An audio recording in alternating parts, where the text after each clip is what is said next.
What then is the disaster scenario of something that can pass the Turing test that you're worried enough that you're saying, look, we need to treat this the way that we would treat anything else dangerous, whether that's the environment, whether that's, climate change, or whether that's nuclear weapons, like to put it on that level, just at the Turing test level, give me the disaster scenario. We already have trolls, right, that are trying to influence people on the internet, social media.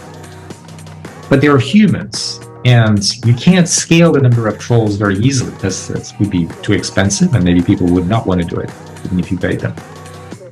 But you can scale AI with just more compute power. So you could have AI trolls that, I mean, I think there already exist AI trolls, but they're stupid. It's easy to, interact with them a little bit and you see they're not human. I mean, they're repetitive and so on. And so now we get to the point where you could have AI trolls that essentially invade our social media, invade or even our email. And in fact, they could do better than that. It could be personalized. So right now, it's a little bit difficult for a human troll to have a good personal understanding of every person that they hit on, to know their history. I mean, it would just take too much time for them to study you and multiply by a billion people. But an AI system that could just have access to all of the interactions that you've had, the videos where you spoke, the texts that's available on the internet, they could know you a lot better, right? So how could that be used? Well, it could be used to hit on the right buttons for you to change your political opinion on something. It could be used to even fool you into thinking you're in a conversation with someone you know, because they can know you and they can know your friend, and they can impersonate your friend, at least text at a text level. So I don't think we have these things, but we're just like one small step away from having these capabilities. As I was thinking through this same problem, I was thinking, here's a terrifying example. Dear parents, AI is going to reach out to you, mimicking your child, asking for money. And so it's not a Nigerian prince anymore. It's, Mom, something happened at school, whatever. They talk in their language. They reference things that you don't think that they could have possibly put out there. But of course, if the AI is good at image recognition and it knows that you guys were on a beach 7 years ago, like it could replicate things in the form of a memory that you would never believe that anybody else could possibly know. But we leak, especially kids, leak so much data out into social media that, to your point, the AI would be able to have so much context. So at my last company, we got socially engineered and they convinced us to wire 50 grand. And when we went back and looked at the emails back and forth between our finance department and the COO, it was so believable. It wrote like, it was obviously a person, but it was writing like they would write to each other. And I was really flabbergasted. And so to think that a human could do that, to your point, is very hard for them to get the amount of context just to take so much time. But when AI is doing it and it can churn through everything that those two people had ever said to each other, ever online, that gets really scary really fast. Okay, so if we did this pause, the letter that you guys wrote, and we paused for 6 months, and we were going to hold a convention in that time, and all governments were there, Yoshua, and you're up on stage, and your job isn't to tell us what to do, but it's to open the conversation in the right place. Where would you open that conversation? What do you want us focused on in terms? I'm guessing it's like, we need to limit this or something along those lines. Where do you begin? I don't know for sure exactly how these technologies could be used. You and I can like make up things. Maybe some are going to be easier than we thought. Some are going to be harder. But there's so much uncertainty about how bad it can turn that we need to be prudent. So prudence here is something that we need to bring in our decision making individually, because we're going to be facing potentially these attacks as nations at the planet level, yeah, that would be my main message. That the technology has reached a point where it can be very damaging, and there's too much unknown of how this can happen, when it will happen, and that even the strongest expert, even the people who built the latest systems, can't tell you. It means that we have to get our act together, and mostly it's going to come from governments.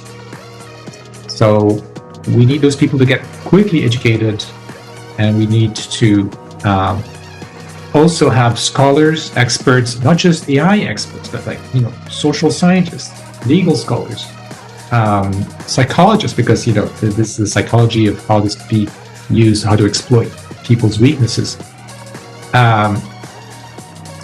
in order to do the work, the research. Also, like, what sort of precautions do we need? So there are very simple things that we can do very quickly. For example,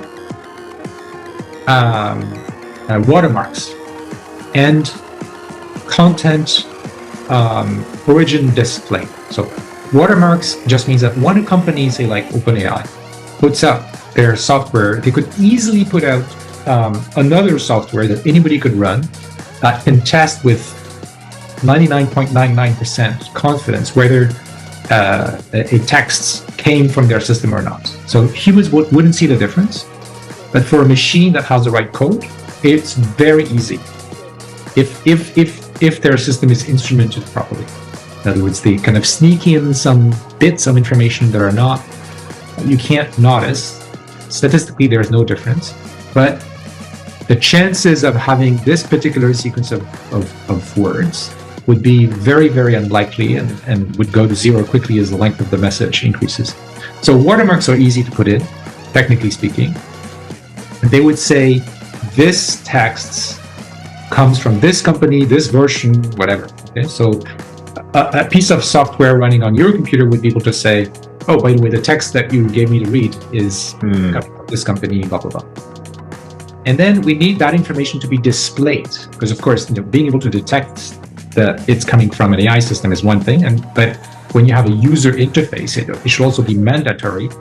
Like if I'm on a social media in particular, and I'm getting, I'm interacting with some character out there online, I need to know that that character is not a human.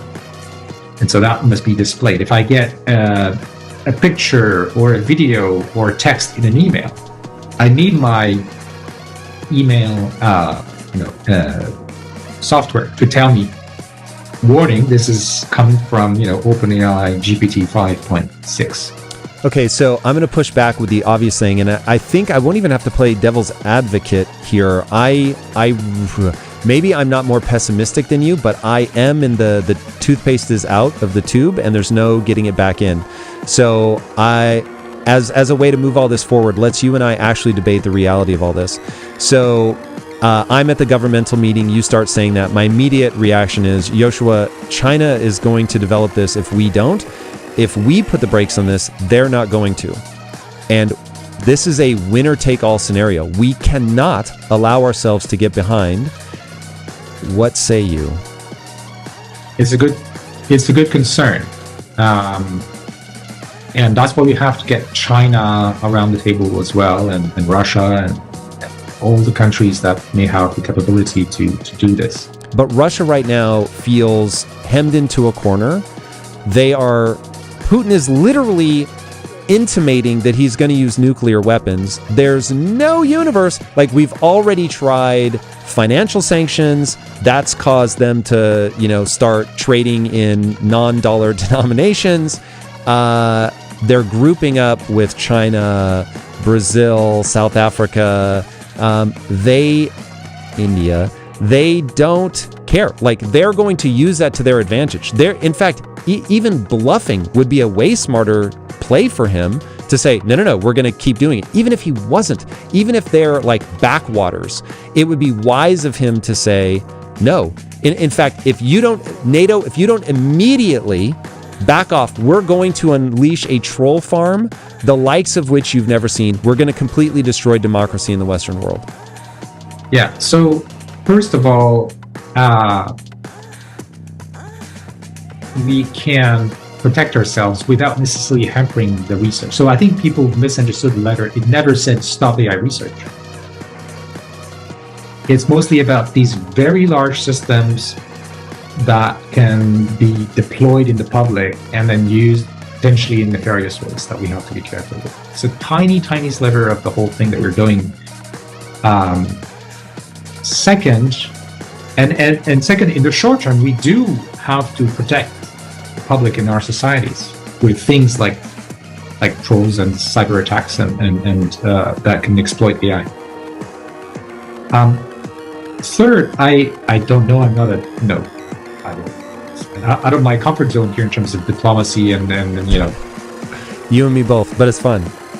But my guess is that the authoritarian governments are probably as scared of this technology, but for different reasons. So why are they scared? Because the same AI systems that could perturb our democracies could also challenge their power.